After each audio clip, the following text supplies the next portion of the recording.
दोस्तों, एक बार फिर से आप सभी का हमारे यूट्यूब चैनल पर स्वागत है। इस वीडियो में हम जो एम्स नॉर्सेट एग्ज़ाम में 80-20 रेशियो रखा गया है उस पर एक बड़ा अपडेट लेके आए हैं।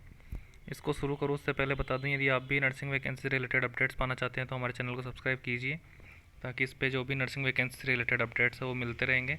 और इसके साथ साथ कुछ इंपॉर्टेंट पॉइंट्स भी हम इस पर डालते रहते हैं, जो इम्पोर्टेंट पॉइंट्स होते हैं एग्ज़ाम के पॉइंट ऑफ व्यू से। तो फ्रेंड्स शुरू करते हैं।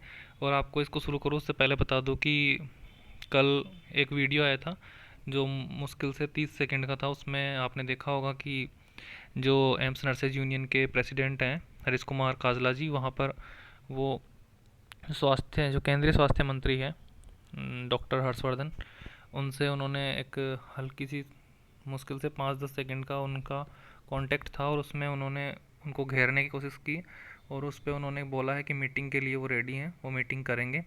तो वहाँ से कुछ ऑब्वियसली पॉजिटिव पॉइंट हमें लगा।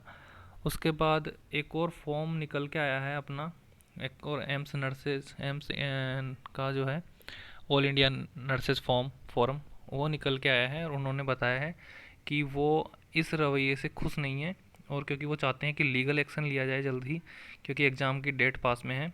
तो इसके लिए हम आपको बताएंगे कि पूरा क्या अपडेट उन्होंने डाला है, वो बताता हूँ मैं। और शुरू करते हैं। ये देख सकते हैं उनका लिखा हुआ है कि नमस्कार साथियों, पिछले कई दिनों से हम अनुभवी और अच्छे वकीलों से 80-20 के मुद्दे को लेकर चर्चा कर रहे हैं।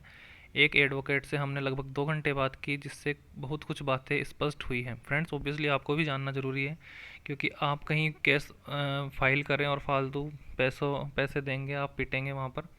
तो ऐसा कुछ नहीं करना, इसको पूरा ध्यान से पढ़िएगा और सुनिएगा। उन्होंने बोला कि हम चाहते हैं कि एक ही केस हो, एम्स नर्सेज यूनियन करे, लेकिन एम्स नर्सेज यूनियन की तरफ से अभी तक कोई स्पष्ट मत नहीं आया, इसलिए हम निर्णय ले रहे हैं। हम नर्सेज से जुड़े बहुत से बुद्धिजीवियों, अनुभवी साथियों और बेरोजगार साथियों से चर्चा करने के बाद ही इस निर्णय पर पहुँचे कि अब हमें ज़्यादा इंतज़ार ना करते हुए आगे बढ़ना चाहिए, क्योंकि परीक्षा की तारीख नज़दीक है। हमने जितने भी वकीलों से चर्चा की उनमें एक बात कॉमन थी कि दिल्ली में यह case principal bench CAT Delhi में ही फाइल होगा। हमने यह कहा, यह हमारे संविधान के अनुच्छेद 14, 16 और 19 का सीधा उल्लंघन है, वायलेशन ऑफ फंडामेंटल राइट्स। और यही केस सीएटी पटना में भी हो चुका है। उन्होंने कहा इसके बावजूद भी यह case principal bench CAT Delhi में ही जाएगा। इसलिए बता दूं कि 2 जगह केस डालने के बाद भी वो फाइनली एक जगह ही आना है। तो ये बोल रहे हैं कि वहीं सीधा हम केस करेंगे, दिल्ली हाई कोर्ट में यह केस नहीं जाएगा, क्योंकि यह केस अपॉइंटमेंट या रिक्रूटमेंट से जुड़ा हुआ है।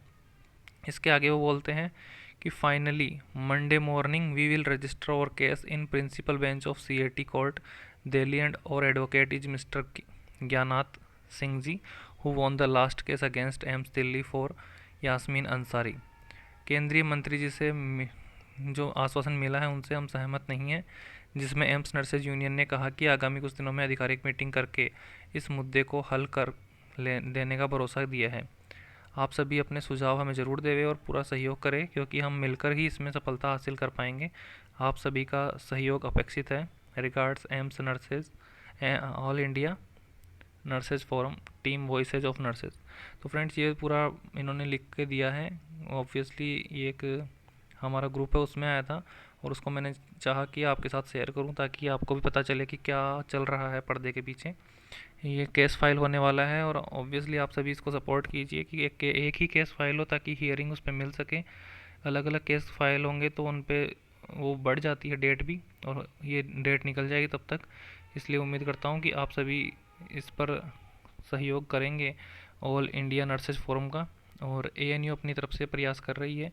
दोनों का ही हम स्वागत करते हैं इस कदम पर, और उम्मीद करते हैं कि जल्द ही ये 80-20 का रेशियो रिजॉल्व हो, और हमारे जो भी बेरोज़गार साथी हैं उनको अच्छे अपॉर्चुनिटी मिले, इक्वल चांस, इक्वल अपॉर्चुनिटी मिले। इसी की उम्मीद के साथ फिर आगे लेटेस्ट अपडेट के लिए बने रहिए। धन्यवाद।